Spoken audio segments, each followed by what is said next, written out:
10x your service design offering with Smaply. Take 20% off any order with This Is HCD 20 off. Let's superpower you and your design team's potential. Sign up at smaply.app. Enjoy the episode from your friends at Smaply, helping support This Is HCD podcast.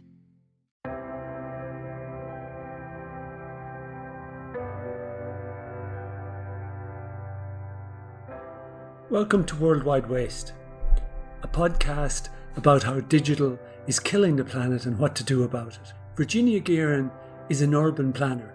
Each project she supports is guided by a logic of social and societal progress. The main driver of every action is positive change to create a better tomorrow. Always smiling, optimistic, spontaneous and committed, she loves laughing and thinks you can do serious things without taking yourself too seriously, and that you can have a lot of fun in the process. Since 2017, she's been committed to the World Cleanup Day programme and is co-founder of the French NGO World Cleanup Day in France, which inspired digital cleanup, which occurs each third Saturday of March every year. Its objective is to raise awareness on digital impacts. The NGO also promotes World Cleanup Day on each third Saturday of September every year. Maybe I can begin with my own story, considering that first I saw that my bin was full of trash, and that was the first step. And I decided to go in a way to be almost zero waste. And the further I go in this on this way, the further I realize that there is lots of things around us that are polluting, and that's how finally I came to the digital, because as many people, I'm using a computer and smartphones for business, for my daily life, and I was curious to have the capacity to see what's behind the digital use and behind my computer and all the materials that I have in this electronic digital area. So that's how things began. And also in the COVID period, we were forced to stay at home behind our screens. And as a World Cleanup Day members, we were very lacking of opportunities to do something, to be active, considering the trash and the way we are citizens committed in our local communities and so on. That's how we decide to go to digital cleanup and to work on this topic. What is the problem is that you don't see anything. I think that's the worst thing, and why it's so hard to make it real to people. And that's how we work here in France with the people, to help them to be conscious, to become aware of all the things that are behind the materials and their use also, because it's the material, yes, but it's also the way we use the things without knowing anything. So it's also giving the knowledge to lots of people, and especially to the people who are not technical people, because everyone is using a smartphone or a tablet, or even old people. So how can you reach these people? How you can make the full population of your country aware of consequences of their use in digital waste and the digital waste they make? So that's how it began. You know, it's accident and necessity are the great inventors in so many ways. And I was talking to Anneli as well, just interviewing her in the larger context, and she was saying the same thing about COVID-19 and, you know, the creating restrictions, and that you had to be inventive to try and keep the journey of the waste. So, you know, you got going, and what did you learn, or what did you discover as you kind of trained your lens for a moment away from the physical waste, and you began to, out of necessity because of the COVID lockdown, you began to focus more on the digital space? what? So one thing you say was invisibility, and so what else, or how did you begin to overcome this invisibility of digital, or what other stuff did you begin to see as you focus? First, we decided to create a recipe, like a recipe for the kitchen, because on the COVID period, everyone was at home and everyone was cooking. Most of the time, you don't have the time to cook lots of things at home, and so that's how we decided to create like a recipe with 8 different steps, and we used social networks to ask to all people who were participating to World Cleanup Day to say, hey guys, don't feel so bad, be happy, you can keep going on and do something for the planet and for you. And we also had something about the well-being. As soon as it's like if you're cleaning your own home, you're cleaning your computer, it means that you're also thinking about the things that are important for you and so on. And so we decided to go on this topic to do something fun all together. Even if we are at home, we can do it. And moreover, you will be better, you will feel better because you are still active, and when your home is clean and it's you have harmony and it's better for you, you feel better. So as some people were almost depressed from the situation, it was an option to give them some positive impact and input, and to be able to share something different with your neighbors, with your friends, with your colleagues. And that's how we decided to make it. Not to say, okay, guys, CO2 emission are so bad that we are all going in a big catastrophe. It's just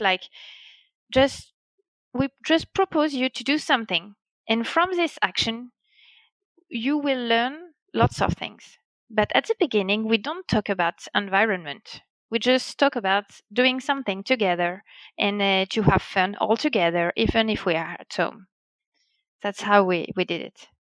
Oh, that's great. I mean, it sounds wonderful. I mean, I think sometimes my own messaging or whatever is too doom and gloom, and in the sense of whatever. But it's great. Your approach sounds really insightful and understanding of human behavior. And one thing you just said there, I'd like to hear all the 8 steps and everything like that. But you said about that that when you're focusing on cleaning up, you're also focusing on what's important to you, and that can be a good thing. That you're making decisions about what matters, and and maybe you're figuring out what matters to you as you clean up and declutter, and that can be a good mental well-being type of activity. Is that what I understood you saying? Yes, that's it. Yes, because you suddenly realize that you have hundreds of pictures that you'll never use, or maybe you have 30 times the same one and you don't need it. And from each step, of course, we had some advices and some information so that the people can feel, okay, if I do that, I will have an impact on this and this. If I send pictures with my smartphones that are very big to everyone, social network, it will have an impact at the end, and it will be multiplicated. So it's just that, yes, we go from the person, the inside of the person, what is important for this person, and what do we need. We need to be happy every day. So that's how we are working. We give the opportunity to people to be happy, and then we give them some information, because as soon as they are happy and we were concerned by them and looking at them and taking care of them, they feel concerned by something else, because they can just be open at this moment. Great. And okay, so this recipe, what's step one in the recipe? Well, the step one of the recipe was first, I think, clean your box mail, because we wanted to give something very simple also. So the first thing is positive action, very to make people happy and having fun, and then to make it simple. So almost everyone got email box mail. So and we give some information on how to do it and what is the impact. So and we had some short stories on the social networks to help people to do that. Great. And so any examples of our overall figures there of people telling you, oh, I had so many gigabytes and now I have, or Yeah. any interesting stories or that would illustrate the cleaning process? What was I think that I remember a girl that told me that, well, I opened my box mail maybe 15 years ago. She was talking, I think, 2008, I think. And she said, I never delete anything. I never deleted anything. I didn't have any idea of what is impact and so on, and she realized that she had hundreds of things. She don't even know all the things that are in the box mail. So from this, we also use the image of the cave that you can have, and you don't feel it, but at one stage it's full, so you have to empty it and to make it real, because lots of people think that things are in the cloud, but cloud are materially somewhere in data centers. It's not in the cloud. It's not in the sky. And we realized that people really had the feeling that it's in the skies, because we use the word of cloud. So it's just like something weird, actually. Yeah. So it was very small action, because at the same time we knew that emails are not the best polluters considering digital waste, but it's something very easy to reach.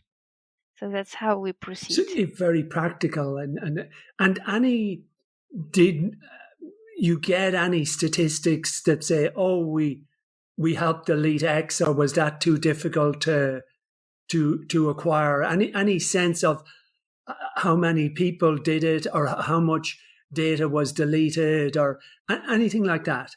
It's hard because on this period it was very unprecise, because these 8 recipes just went to the social networks and everyone can do something. So for these very first steps, it's very hard. We don't have any measure at the moment. Okay. And we won't have, because it was really an opportunity for citizens to jump on this program and doing something. After that, in September 19, we did a first digital cleanup all France, with at the same time of World Cleanup Day, which is focusing on waste in the nature, trash in the nature. From this, we had first figures, and then we had another event on last March. So on this one, we had more figures again. So what I can share with you is maybe the how we went step by steps until the last figures. So in 2020, in September, we had 15 millions of files deleted. Wow. We had 22 teraoctet. I think it's the same in English. I hope you. 22 terabytes, is it? Terabytes, yes, it is. Thank you, thank you for the translation. Yes, 22 terabytes. So that was what we did in 2020. More than 6,500 people committed in the program, and more than 150 cleanups organized everywhere in France. And what is very interesting is that we had companies, for sure, that were using this opportunity to gather all their colleagues to do something together, because at that time everyone was at home. So you don't have any opportunity to go to the coffee machine and to talk to your colleagues. But with these cleanups, they organized like a virtual breakfast and a virtual coffee, and they did the things all together. And on the other hand, we had the citizens that just sent a message on Facebook and say to their neighbors, okay, guys, I propose you to do something next Saturday from 10 to 12 o'clock AM, and we will just clean our computers all together. And so that was a very different way to do the things, but we had lots of different contribution, and that was very interesting. The best thing was from the schools, because some schools decided to do something with, especially with students, to clean the computers and to transfer the knowledge to the students about what is the impact of digital waste. So was for 2020. And for 2021, the last March, so we had this time, we went from 150 cleanups to almost 500 cleanups. So in 6 months, there was a very big increase of the way that the people were committed in the program. And lots of companies again were jumped on the program. We had almost 60% of the people who were in the program that are companies. Amazing. And any numbers on, so in 2020, you got 15 million files and 22 terabytes in March, and any numbers compiled for that so far? We had 11 millions of emails that were deleted. And this time we went from 15 millions of files deleted to 77 million. So we can really, just from these two figures, maybe we can just really see how it increased. That it's quite normal. Everyone is now working at home and also using chat and video conference, and so the people are connected to these issues. So I think it's just a normal reaction, actually. But what is interesting is that from this digital cleanup day, we give all the people an opportunity to be active and to be part of the solution. You know, we are all part of the problem, but with this program, we can just be part of the solution. All this program was made only with volunteering. So we had people from IT, because we need experts for this, obviously. And we had also lots of volunteers in marketing and communication to be able to transfer the knowledge in a vocabulary that everyone can understand. Yeah, it's amazing. It's absolutely brilliant. And any numbers on the amount of terabytes got rid of? So we had 58 terabytes at the end of this operation. Those are very substantial numbers, and just of waste. So that absolutely amazing. There's so many brilliant ideas there about, as you say, bringing 100 people together from all sorts of skill sets, so that you can communicate it and technically do it. And so, and I know we're jumping a little bit in the sense, but so step one in the recipe was clean up your mailbox. Step two was organizing the first digital cleanup day in the French territory. Okay, so step two was a kind of let's get together. Let's make this more than just an individual. Let's make it a communal activity. And step three would be do it together again, and better than last year, because there is at this moment. So first we made the people happy and doing something from home. Secondly, we offered them the opportunity to do something together, and secondly we opened a new field of challenge, because all the companies were almost competing all together, because they would like to be very like as a model, I would say, and to say, okay, we did it great, and so on. So, and that's the same for all the participants. And we made like a challenge between the region of France, so that the people can just see who was the most committed in the program. Right. Oh, that, I mean, human nature, it helps to get that little bit of competition going, in a positive way. It's so that, if I'm wrong, was that step 3 or step 4? What step are we at now?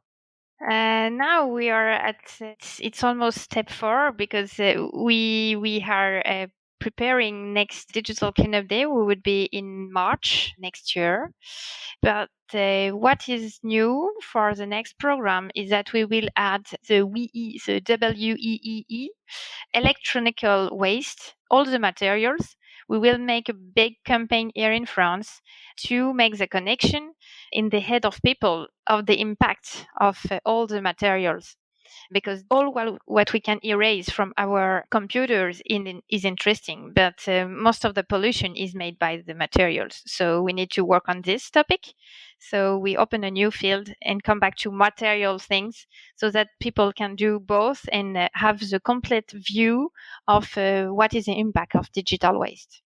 Oh, that's, it's so critical, because as you point out, 80% or so of the waste is often in the manufacture of the device. So how we manage the actual, smartphones and laptops and deal with them. So that's step 4. Absolutely sounds brilliant so far. What's step 5?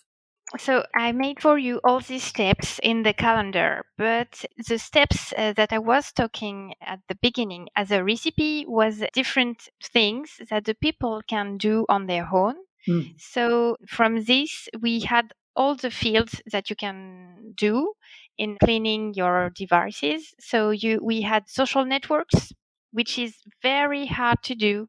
To be able to clean the social networks, considering each platform, is very hard, but we organized very small documents, step by steps, to see how you can delete your pictures from Facebook, to see how you can clean your videos in your smartphones, and so on. So we had these things also. And then we also had tips about pictures and videos in the social networks, not to ask all the social networks, or to go in your profile to say that you don't want the video to be launched without you click on it, so that it's not automatic, for example. So it was not only cleaning at the end, it was also on the last tips, how you can do to avoid all this waste. So the last steps were on the way we can act and prepare ourselves not to have all this waste, and also some tips on how we can use our mailboxes, for example, not to have so much emails in the box and to keep it forever. Fantastic. So you began to look at behavior, and so there's a couple of issues there, right? So do you think it's as easy as it should be in the social media apps to be able to delete, or the defaults in social media seem like consumption, like autoplay? It seems like the defaults are negative, are wasteful, deliberately wasteful. Would that be true, or what's your experience? Do you think? Yeah, because I know from my experience, from what I'm feeling, is that social media is designed to be wasteful. Yes, it's in my opinion, it's the worst, really, because I'm communicating and using social networks every day to promote the ideas of zero waste, or a circular economy, and so on. And what I would like is just to be able to delete all the things that I did in the past maybe 10 years. I don't need to have all these things staying in the platform. And the way to find how you can delete what, where, it's very, very hard, and it's becoming more and more harder. So that's something I would really like to commit all the GAFAM in this program, so that they can just help people to reduce their footprint, their carbon footprint, and on the way they use social networks. I think the social networks have the responsibility today to help people in cleaning things and using it, because they can keep the data. That's when you erase the picture on Facebook, it's still on Facebook. Actually, you don't have it yourself, but they will have it again somewhere. So it's very hard also to you do the job yourself, but at the end you're not sure that it's completely deleted. So what is important in this program is for the next step is to have all the industry of IT committed in the program. We had companies that are users of IT that are on board. We are government, we have citizens, we have schools. We now have to have all the IT producers on board. That's how we can go further in this program, I think. Yeah, it makes a lot of sense. But I think that'll be a huge challenge because these big tech, their business model is waste. So they will make it more difficult to delete because that's how they control us and that's how they are ad tech companies, most of them at core. So they see our waste as a way to sell more ads to us in the process. So I think they will work actively to make it more difficult for us to delete stuff because it's not in their business interests, unfortunately. I'm not sure that what I did 10 years ago is still interesting to push me some ads. I'm quite sure that our behavior is also evolving. So I think we can do something. We just have to look at the statistics. I'm sure that we can know, we can find very easily what are the behavior of people in the past 3 years. There is something that says when you are in the zero waste way of life that if you have something in your closet you didn't use in the past 3 years, you'll never use it again. And I think it's the same for the pictures, for many things. And it's also because you're evolving. So, what is the need to keep all the data from me that 10 years ago? I think there is no use. I think in the statistics we can work with this and proving them that we can do something, even if their business model is based on this. For the moment, actually, we are saying now that plastic is devil, but we see the plastic. We don't see what's behind our devices, and that's even worse. I think we have to ask this guy to be on board, and all the polluters about and making a producer of plastics finally jump on board for World Cleanup Day. They clean the trash with everyone. So I think we can do the same with the GAFA guys. Yeah, no, it's a good point that actually the old data is of no benefit to anyone. But it's the culture that I find it's not just in social media, but in IT in general, that it is collect and keep everything forever. That's a classic IT type of person. They really resist data deletion, because they always have the belief that somehow they'll be able to use it in some way. And so changing that culture in IT of, that collect everything and then we will at some stage have some use for it in the future to, as you point out, that everything evolves, humans evolve, environments evolve, and data from 3 or 4 years ago is of little use. Most of this data, what I found in my analysis, in that up to 90% of data is never used anyway, 3 months after it's stored. So they don't use this data, a lot of it, the older data. It's not used, but the compulsion to keep it is there, and what you're trying to change is so important, and those necessary conversations of saying it's of no benefit to anybody. Yeah, I completely agree with that. But all the polluters, if I'm referring to petroleum companies, they are all working on the way they can change their model. Everyone can do something. You just have to choose to do it. So, and data is a new petroleum, as we say. So, but we can do something. We can. I understand in data is also very interesting, considering the access you can have to.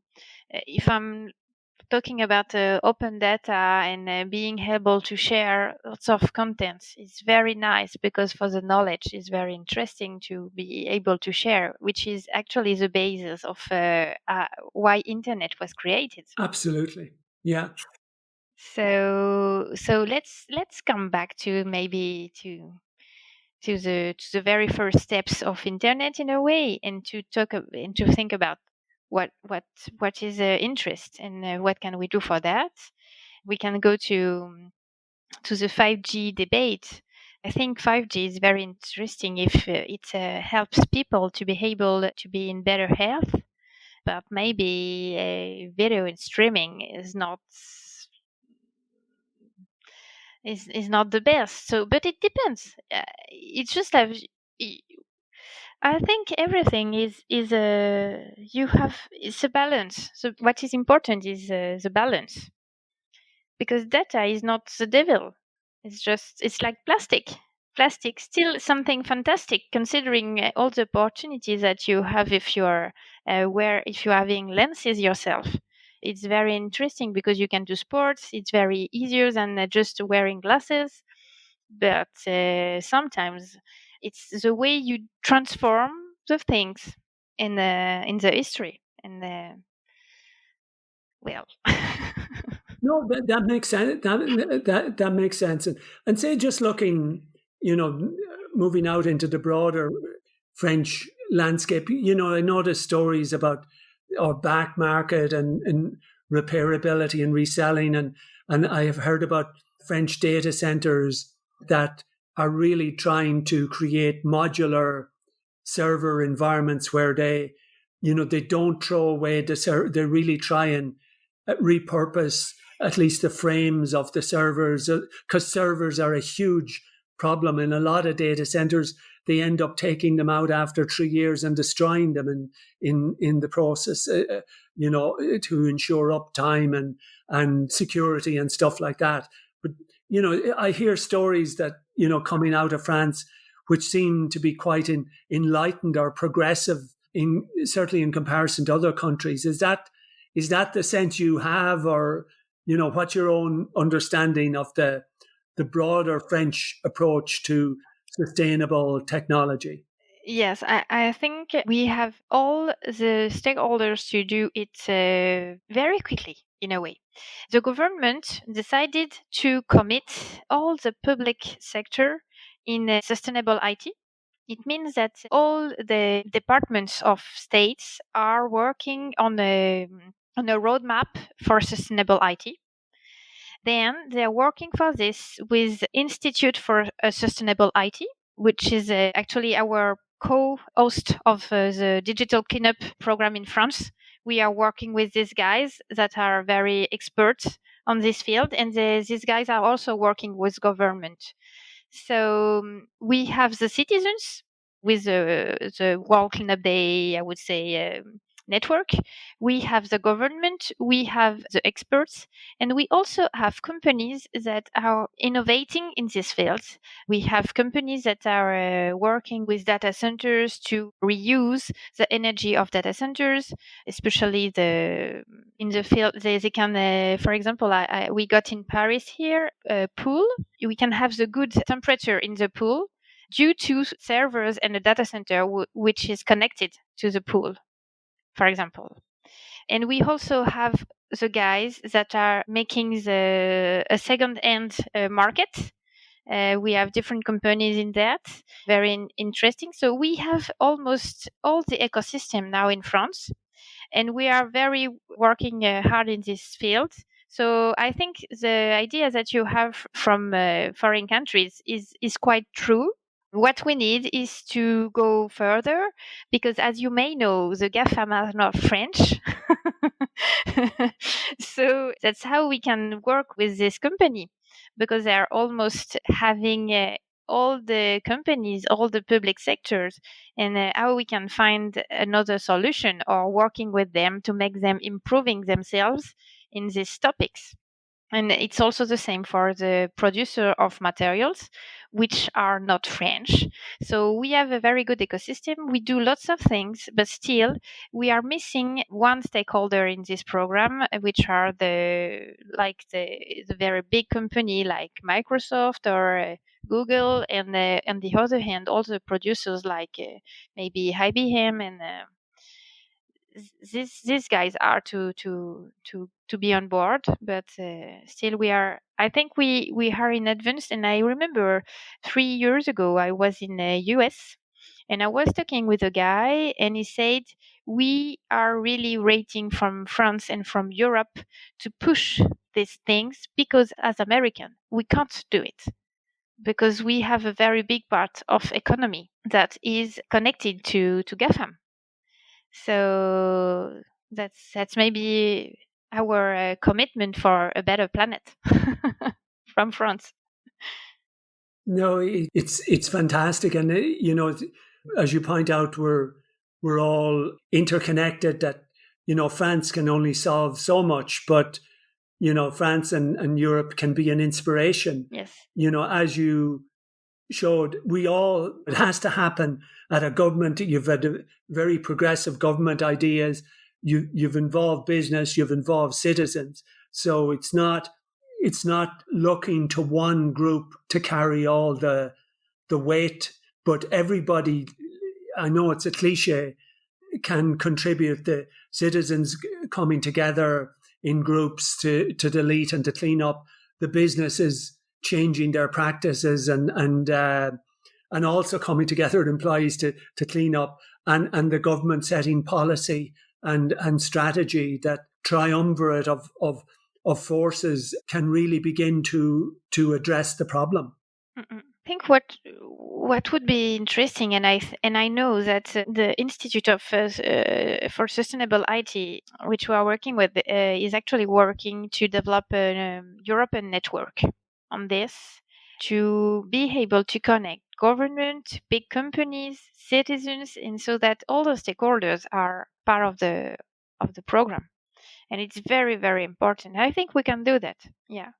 Yeah, and I've talked to some people, Olivia, I don't know second name at the moment, in Belgium, who has set up I think the Belgium equivalent of the organization you've just listed. So they're definitely, that would be wonderful to see. Hopefully we can get it, these sorts of initiatives happening in more European countries, and then around the globe, a pickup around the globe, because a lot of the tips and what you've learned doing it in France is applicable everywhere. It's and reusable everywhere. I think we've covered a lot of really interesting stuff there, Virginie. Any final thoughts or any area that you'd like to talk about, or that we haven't covered so far?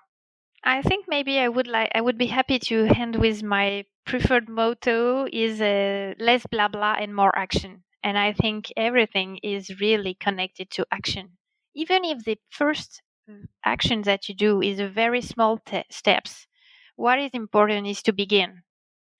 And everyone can do something, considering where you are in the world, when you are in your company or in your daily life. Your impact would be maybe larger or smaller, but we don't care. What is important is that everyone is on board and we do it all together, and that's it, I think. So maybe I would be happy to end with less blah blah and more action. Yes, all together. If you're interested in these sorts of ideas, please check out my book, Worldwide Waste, at gerrymcgovern.com. To hear other interesting podcasts, please visit thisishcd.com.